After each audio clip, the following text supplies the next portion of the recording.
ایک نمبر پر زبان کو کیا کرنا چاہیے؟ زبان کو سچ بولنا چاہیے۔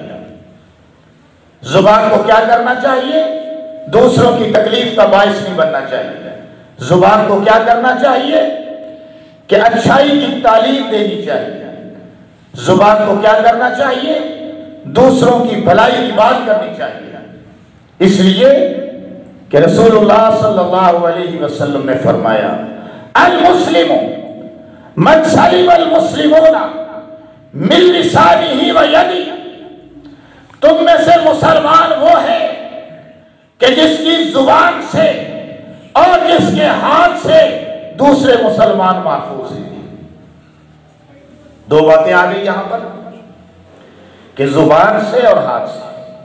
پہلے صرف زبان کی بات تھی، اب ہاتھ کی بھی بات آ گئی ہے کہ حقیقت میں مسلمان وہی، مسلمان کہلانے کا حق وہی رکھتا ہے، حقدار وہ ہے مسلمان کہلانے کا کہ جس کی زبان سے دوسرے مسلمان محفوظ ہیں، جس کے ہاتھ سے دوسرے مسلمان محفوظ ہیں۔ زبان سے کس طرح محفوظ ہیں کہ زبان سے جھوٹ بول کر معاشرے میں فساد کا ذریعہ نہیں بنتا، وہ مسلمان ہے۔ دوسروں کی غیبت کر کے فساد کا ذریعہ نہیں بنتا، وہ مسلمان ہے۔ دوسرے کی چغلی اٹھا کر فساد کا ذریعہ نہیں بنتا، وہ مسلمان ہے۔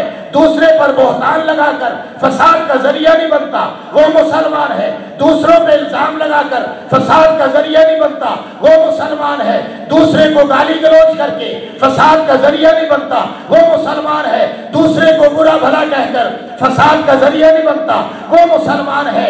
گھروں کے اندر اسی زبان کے ذریعے سے لڑائی ڈلوا کر فساد کا ذریعہ نہیں بنتا، وہ مسلمان ہے۔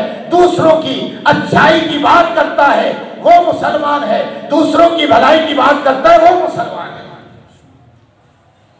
المسلم من سلم المسلمون، مسلمان وہ ہے کہ جس سے محفوظ رہتے ہیں دوسرے مسلمان، من لسانہ، اس کی زبان سے، و یدہ، اس کے ہاتھوں سے۔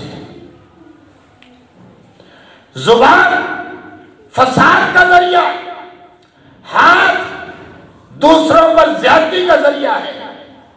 ہاتھ اٹھے، کسی کو مارا، تکلیف پہنچائی، ہاتھوں نے عمل کیا، کسی کا مال چھینا، ہاتھوں نے عمل کیا، کسی کو بے عزت کیا، ہاتھوں نے عمل کیا، چوری کی، ہاتھوں نے عمل کیا، ڈاکہ ڈالا، ہاتھوں نے عمل کیا، قتل کیا، ہاتھوں نے عمل کیا، کسی کے نقصان کا ذریعہ بنا۔